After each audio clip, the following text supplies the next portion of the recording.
ರೈತ ವಿರೋಧಿ ಸಿದ್ದರಾಮಯ್ಯಗೆ ಬೇಕೇ ಬೇಕು.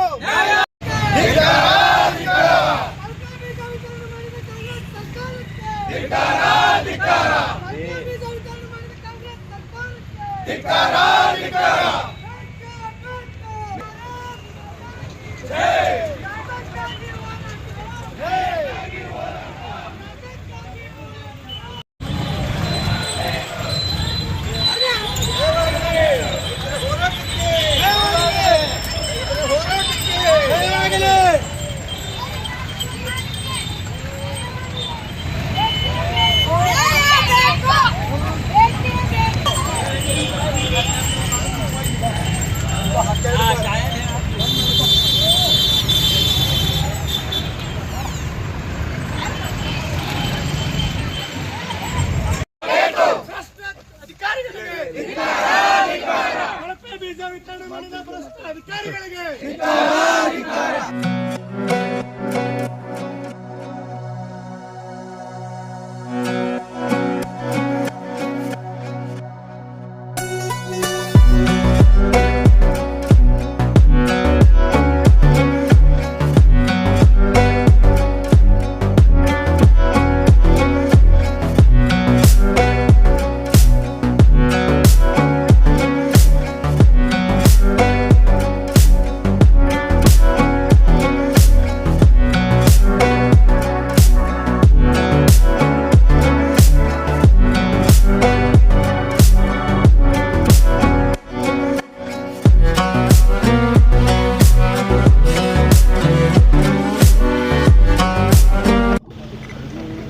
ಗೌರವಾನ್ವಿತ ಮಾನ್ಯ ಲೋಕಾಯುಕ್ತರು ಈ ಜಿಲ್ಲೆಗೆ ಭೇಟಿ ನೀಡಿದ ಸಂದರ್ಭದಲ್ಲಿ ಸಂಕಷ್ಟಕ್ಕೊಳಗಾದಂಥ ಅನೇಕ ಜನ ರೈತರು ಅವರಿಗೆ ಮನವಿ ಮಾಡಿದರು. ಈ ರೀತಿ ಜಿಲ್ಲೆಯಲ್ಲಿ ಕಳಪೆ ತೊಗರೆ ಬೀಜವನ್ನು ಸಪ್ಲೈ ಮಾಡಿದರ ಪರಿಣಾಮವಾಗಿ ಸುಮಾರು 4 ರಿಂದ 5 ಸಾವಿರ ಕೋಟಿ ಬೆಳೆ ನಷ್ಟ ಆಗಿದೆ. ಯಾರು ಕಳಪೆ ಬೀಜ ಸಪ್ಲೈ ಮಾಡಿದಂಥ ಏಜೆನ್ಸಿಗಳಿದ್ದಾರೆ, ಸುಮಾರು 70 ರಿಂದ 80 ಏಜೆನ್ಸಿಗಳು ಈ ಜಿಲ್ಲೆಯಲ್ಲಿವೆ. ಅವರೆಲ್ಲರೂ ಕೂಡ ಬೀಜ ನಿಗಮದ ಮುಖಾಂತರ ತೊಗರಿ ಬೀಜವನ್ನು ಸಪ್ಲೈ ಮಾಡಿದ್ದಾರೆ. ತೊಗರಿ ಬೀಜ ಸಪ್ಲೈ ಮಾಡಬೇಕು, ಉತ್ಪಾದನೆ ಮಾಡಬೇಕಾಗಿದ್ದರೆ ಅವ್ರು ಮೊದಲೆಲ್ಲ ಡಾಕ್ಯುಮೆಂಟ್ಸ್ ಕೊಡಬೇಕಾಗುತ್ತೆ. ಯಾವ್ಯಾವ ಹೊಲದಾಗ ತೊಗರಿ ಬೀಜ ನಾವು ಬೆಳೆಯಕತ್ತೀವಿ ಅಂತ ಡಾಕ್ಯುಮೆಂಟ್ಸ್ ಕೊಡಬೇಕಾಗುತ್ತೆ. ಸರ್ವೆ ನಂಬರ್ ಸಮೇತ ಕೊಡ್ತಾರೆ. ಅದನ್ನು JD ಅವ್ರು ಹೋಗಿ ವಿಸಿಟ್ ಮಾಡಬೇಕಾಗುತ್ತೆ, ವಿಜಿಲೆನ್ಸ್ನವ್ರು ವಿಸಿಟ್ ಮಾಡಬೇಕಾಗುತ್ತೆ. ಅದಕ್ಕೆ ಸೂಕ್ಷ್ಮ ಪೌಷ್ಟಿಕಾಂಶಗಳನ್ನು ಹಾಕಿ ಆ ಬೀಜಗಳನ್ನು ಬೆಳೆಸಿ ಅದು ಸರ್ಟಿಫೈ ಆದಮೇಲೆ ಅದನ್ನು ನೀವು ರೈತರಿಗೆ ವಿತರಣೆ ಮಾಡಬೇಕಾಗ್ತದೆ. ಅದನ್ನು ಯಾವುದನ್ನು ಮಾಡಿಲ್ಲ. ಭ್ರಷ್ಟ ಅಧಿಕಾರಿಗಳು ಮತ್ತು ಕೃಷಿ ಸಚಿವರು ಮತ್ತು ಕಮಿಷನರ್ ಮತ್ತು ಬೀಜ ನಿಗಮದ ಅಧಿಕಾರಿಗಳು ಇವರೆಲ್ಲರೂ ಕೂಡ ಶಾಮೀಲಾಗಿ ಇವತ್ತು ಏನು ದಾಲ್ ಮಿಲ್ಗಳಿಗೇನು ಸಪ್ಲೈ ಆಗ್ತದೆ, ಆ ದಾಲ್ ಮಿಲ್ಗೆ ಸಪ್ಲೈ ಆಗಿರ್ತಕ್ಕಂಥ ಏನು ತೊಗರಿನ ಚಾಣಿ ಹಿಡಿದು ಅದ್ರಾಗ ಸಣ್ಣ ಕಾಳು ತೆಗೆದು ಅದಕ್ಕೆ ಮಿಲಾಯ್ತಿನ ಪುಡಿ ಮಿಕ್ಸ್ ಮಾಡಿ ರೈತರಿಗೆ ಇವತ್ತು ಕಳಪೆ ಬೀಜಗಳನ್ನು ಸಬ್ ಸ್ಟ್ಯಾಂಡರ್ಡ್ ಸೀಡ್ಸನ್ನು ಇವತ್ತು ರೈತರಿಗೆಲ್ಲರಿಗೂ ಕೂಡ ಸಪ್ಲೈ ಮಾಡೋದ್ರಿಂದ ಎಂಟೈರ್ ಬಿಜಾಪುರ ಜಿಲ್ಲೆಯಲ್ಲಿ 5,38,000 ಹೆಕ್ಟೇರ್ ಪ್ರದೇಶದಲ್ಲಿ ಏನು ನಮ್ಮ ರೈತರು ತೊಗರೆ ಬೆಳೆದಿದ್ದರು 100% ಸಂಪೂರ್ಣ ನಾಶ ಆಗಿದೆ. ಶೇಕಡ ಹೋದ ವರ್ಷ ಈ ವರ್ಷಕ್ಕಿಂತ ಕಮ್ಮಿ ಮಳೆ ಆಗಿತ್ತು, ಚೆನ್ನಾಗಿ ಬಂದಿದೆ. ತೇವಾಂಶ ಕೊರತೆ ಆಗಿದ್ದರೆ ಗಿಡ ತಲೆ ಹತ್ತಿರಕ್ಕೆ ಬೆಳೆಯಂಗಿಲ್ಲ ರೀ. ಇದನ್ನು ಅಧಿಕಾರಿಗಳು ಯಾರು ಏನೋ ಕಿವಿನಲ್ಲಿ ಹೂ ಇಡ್ತಕ್ಕಂಥ ಕೆಲಸ ಮಾಡ್ತಾಯಿದ್ದಾರೆ, ದಾರಿ ತಪ್ಪಿಸ್ತಕ್ಕಂಥ ಕೆಲಸ ಮಾಡ್ತಾಯಿದ್ದಾರೆ. ಎರಡನೇದು ಹೇಳ್ತಾರೆ ಅವರು ಮಂಜು ಬಿದ್ದು ಹಾಳಾಗೋಗೈತೆ. ಮಂಜು ಬಿದ್ದಿದ್ರೆ ಮಂಜಿಗೆ ಮೊದಲು ಎಫೆಕ್ಟ್ ಆಗೋ ಏನೋ ಬೆಳೆಗಳು ಅಂದರೆ ಅದು ತೋಟಗಾರಿಕೆ ಬೆಳೆ, ಅದರಲ್ಲಿ ವಿಶೇಷವಾಗಿ ದ್ರಾಕ್ಷಿ ಬೆಳೆ. ನಮ್ಮ ತೊಗರಿ ಕಾಯಿ ಮ್ಯಾಲೆ ಹಾಕ್ಕವು, ಹೂವು ಮ್ಯಾಲೆ ಹಾಕ್ಕವು, ಏನೋ ಹೂವು ಬಡ್ಡೆಗೆ ಆಗೋದಿಲ್ಲ, ಕಾಯಿ ಬಡ್ಡೆಗೆ ಆಗೋದಿಲ್ಲ. ತೊಗರಿಕಾಯಿ ಮ್ಯಾಲ್ಗಡೆ ಬಿಸಿಲು ಗಾಳಿ ಚೆನ್ನಾಗಿ ಬೀಳ್ತದೆ. ಅದನ್ನು ಈ ರೀತಿ ರೈತರಿಗೆ ಮತ್ತು ದಾರಿ ತಪ್ಪಿಸ್ತಕ್ಕಂಥ ಕೆಲಸವನ್ನು ಇವತ್ತು ಅಧಿಕಾರಿಗಳು ಮಾಡ್ತಾ ಇದ್ದಾರೆ.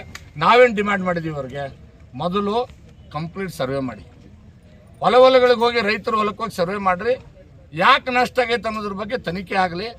ಬೀಜ ಏಜೆನ್ಸಿಗಳು ನಿಮಗೇನು ಬೀಜ ಸಪ್ಲೈ ಮಾಡ್ರೆ ಯಾವ ಹೊಲದಾಗ ಬೀಜ ಬೆಳೆದಾರೆ ಅಂತ ಹೊಲಕ್ಕೆ ಹೋಗ್ರಿ, ಅಲ್ಲಿ ಹೋಗಿ ತನಿಖೆ ಮಾಡಿರಿ, ಗೊತ್ತಾಗುತ್ತೆ ಇವ್ರು ಹುಳುಕೇನು ಹೊರಗೆ ಬರ್ತದೆ ಅಂತಕ್ಕಂಥದ್ದು ನಾವು ಹೇಳಿದ್ರು ಕೂಡ ಇವತ್ತಿನವರೆಗೆ ಜಿಲ್ಲಾಧಿಕಾರಿ ಆಗಲಿ JD ಆಗಲಿ ಮಾಡ್ತಾ ಇಲ್ಲ. ಕೃಷಿ ಸಚಿವರಿಗೆ ಪತ್ರ ಬರೆದಿದ್ದಾವೆ, ಎಲ್ರಿಗೂ ಪತ್ರ ಬರೆದಿದ್ದಾವೆ, ಯಾರೂ ಕೂಡ ಇದರ ಬಗ್ಗೆ ಕ್ರಮ ತಗೊಳ್ತಾ ಇಲ್ಲ. ಅದಕ್ಕೋಸ್ಕರವಾಗಿ ಅನಿವಾರ್ಯವಾಗಿ ಇವತ್ತು ಸುಮಾರು 100 ಜನ ರೈತ ಪ್ರತಿನಿಧಿಗಳು ಇಲ್ಲಿ ಬಂದಿರತಕ್ಕಂಥವ್ರೆಲ್ಲರೂ ಕೂಡ ಪ್ರತಿ ಊರಿಂದ ಒಬ್ಬೊಬ್ಬರು ಬಂದ್ದಾರೆ. ಇಲ್ಲಿ ಬಂದಿರತಕ್ಕಂಥ ಜಿಲ್ಲಾ ಪಂಚಾಯತಿ ಮಾಜಿ ಸದಸ್ಯರು ಸುಮಾರು 5 ಜನ ಇದ್ದಾರೆ. 5 ಜಿಲ್ಲಾ ಪಂಚಾಯತಿ ಕ್ಷೇತ್ರನ ಪ್ರತಿನಿಧಿಸತಕ್ಕಂಥವ್ರು ಇದ್ದಾರೆ. ಆಯಾ ಹಳ್ಳಿಗಳಲ್ಲಿರ್ತಕ್ಕಂಥ ರೈತ ಪ್ರತಿನಿಧಿಗಳು ಊರಿಗೆ ಒಬ್ಬೊಬ್ಬರನ್ನ ಕರ್ಕೊಂಡು ಬಂದಾಗಿದೆ. ಈ ರೀತಿಯಾಗಿ ಅವ್ರ ದಾಖಲಾತಿಗಳ ಸಮೇತ ಯಾವ್ಯಾವ ಊರಿಗೆ ಏನು ನಷ್ಟ ಆಗಿದೆ ಅಂತೇಳಿ ರೈತರದ್ದು with signature with survey number ಹಾಕ್ಬಿಟ್ಟು ಅವರು ಉತ್ತಾರೆ ಹಚ್ಚಿ ಇವತ್ತು ಲೋಕಾಯುಕ್ತ ಮಾನ್ಯ ಗೌರವಾನ್ವಿತ ಲೋಕಾಯುಕ್ತ SP ಅವರಲ್ಲಿ ಇದನ್ನು ನಾವು ಕೇಸ್ ಮಾಡ್ತಾ ಇದ್ದೇವೆ. ಮಾನ್ಯ ಕೃಷಿ ಸಚಿವ ಚಲುವರಾಜ ಸ್ವಾಮಿ ಅವ್ರನ್ನ ಕೂಡಲೇ ಬಂಧಿಸಬೇಕು, ಕೂಡಲೇ ತನಿಖೆಗೆ ಒಳಪಡಿಸಬೇಕು. ಅದೇ ರೀತಿಯಾಗಿ ಏನು ಬೀಜ ನಿಗಮದ ಅಧಿಕಾರಿಗಳಿದ್ದಾರೆ ಅವ್ರನ್ನ ಕೂಡಲೇ ಬಂಧಿಸಬೇಕು. ಅದೇ ರೀತಿಯಾಗಿ ಕಮಿಷನರ್ ಮತ್ತು JD ಮತ್ತು DC ಇವರೆಲ್ಲರನ್ನು ಕೂಡ ಕೂಡಲೇ ತನಿಖೆಗೊಳಿಸಬೇಕು. ಮತ್ತು ಇಲ್ಲೇನು 80 ಏಜೆನ್ಸಿಗಳದವಲ್ಲ, ಏನು ಬೀಜ ಸಪ್ಲೈ ಮಾಡಿದಂಥ ಏಜೆನ್ಸಿಗಳದವಲ್ಲ, ಅದು ಬೀಜ ನಿಗಮದ ಮುಖಾಂತರ ಏನು ಮಾಡ್ಯಾರಲ್ಲ, ಅವರೆಲ್ಲರೂ ಎಲ್ಲೆಲ್ಲಿ ಬೀಜ ಬೆಳೆದಾರ ಹೊಲಕ್ಕೆ ಹೋಗಿ ತನಿಖೆ ಆಗಬೇಕು. ಯಾರು ಕಳಪೆ ಬೀಜ ಸಪ್ಲೈ ಮಾಡ್ಯಾರ ಅವರೆಲ್ಲರನ್ನು ಕೂಡ ಕೂಡಲೇ ಬಂಧಿಸಿ ಜೈಲಿಗೆ ಹಾಕಬೇಕು.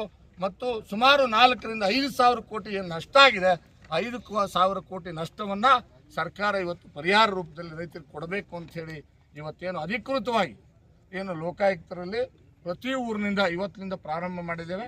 ಪ್ರತಿ ಊರಿನಿಂದ ಒಂದೊಂದು ಜನಪ್ರತಿನಿಧಿ, ನಮ್ಮ ರೈತ ಪ್ರತಿನಿಧಿ ಬಂದು ಎಲ್ಲ ರೈತರ ಪರವಾಗಿ ಕೇಸ್ ಕೊಡ್ತಕ್ಕಂಥ ಕೆಲಸ ಪ್ರಾರಂಭ ಆಗಿದೆ. ಎಂಟೈರ್ ಈ ಜಿಲ್ಲೆಯ 650 ಹಳ್ಳಿಯ ರೈತರು ಕೂಡ ಈ ರೀತಿ ಕೇಸ್ಗಳನ್ನು ದಾಖಲೆ ಮಾಡ್ತಕ್ಕಂಥ ಕೆಲಸ ಇವತ್ತಿನಿಂದ ಪ್ರಾರಂಭ ಮಾಡ್ತಾರೆ ಅಂತಕ್ಕಂಥದ್ದನ್ನು ಈ ಸಂದರ್ಭದಲ್ಲಿ ಹೇಳಲಿಕ್ಕೆ ಬಯಸ್ತೇನೆ.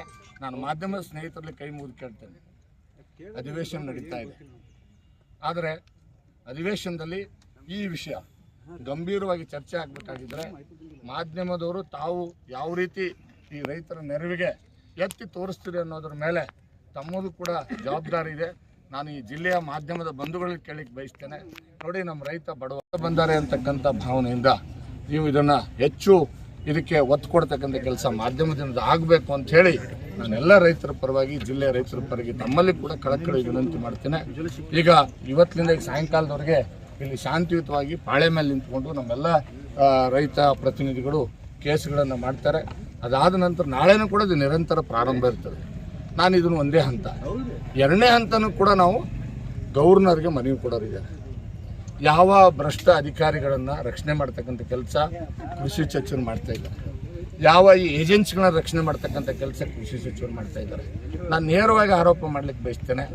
ಈ ಏನು ಬೀಜದಲ್ಲಿ ಬರ್ತಕ್ಕಂಥ 100 ಕೋಟಿ ಏನು ಲಂಚದ ವ್ಯವಹಾರ ನಡೀತಾ ಇದೆ, ಇದು ಕೃಷಿ ಸಚಿವರಿಗೂ ಕಮಿಷನ್ ಹೋಗ್ತಾ ಇದೆ. ಇದು ಕಮಿಷನರ್, ಅಗ್ರಿಕಲ್ಚರ್ ಕಮಿಷನರು ಇದರಲ್ಲಿ ಕಮಿಷನ್ ಸಿಗ್ತಾ ಇದೆ. JD ಇದಕ್ಕೆ ಮೂಲ ಕಾರಣವಾಗಿರುತ್ತೆ. ಇವರೆಲ್ಲರನ್ನೂ ಕೂಡ ಬಣ್ಣ ಬಯಲು ಮಾಡಬೇಕಾಗಿದ್ದರೆ ನಾವು ಗವರ್ನರ್ ಹತ್ರ ಕೂಡ ಅಪೀಲ್ ಮಾಡೋರಿದ್ದೀವಿ. ನಾವು ಎಲ್ಲ ರೈತರು ಸೇರಿ ಗವರ್ನರ್ ಹತ್ರ ಕೂಡ ಅಪೀಲ್ ಮಾಡೋರಿದ್ದೇವೆ.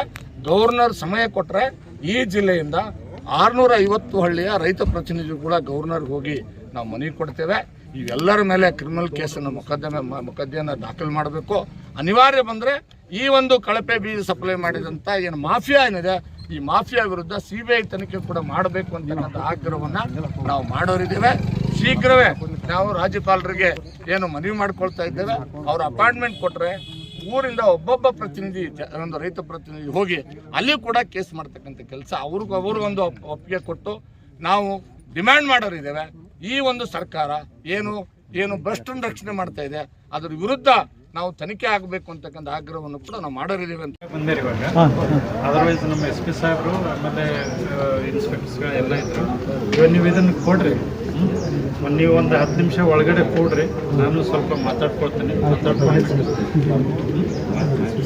ಬರ್ತಾರೆ.